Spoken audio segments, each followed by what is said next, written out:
llegó, preguntando qué sé yo escuché, real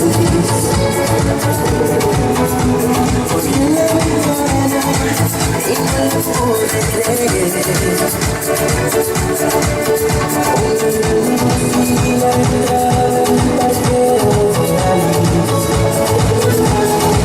oh, no sé por qué se va, o si piensa volver.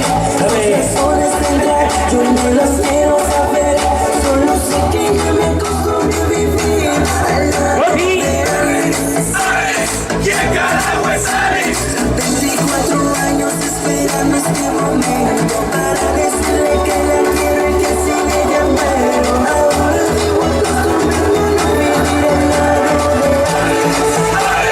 ¿Quién carajo es Alex?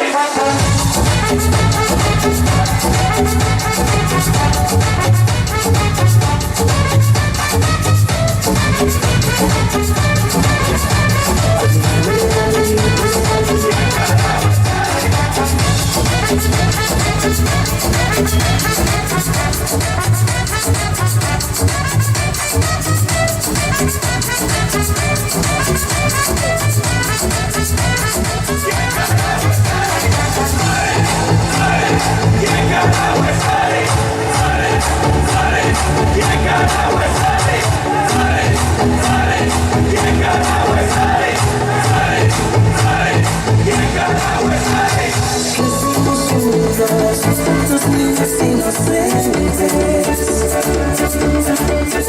Escribimos nuestros nombres en el árbol del frente. Oh, se fue de su casa, se fue a mi yo los ojos por un instante. Claro, salió el parqueo de Alice.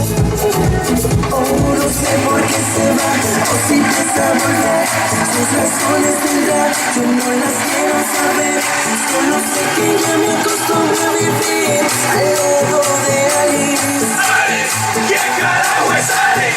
24 años esperando este momento para decirle que la quiero, que sin ella muero. Ahora debo acostumbrarme a no vivir al lado de Alice. ¿Quién carajo es Alex?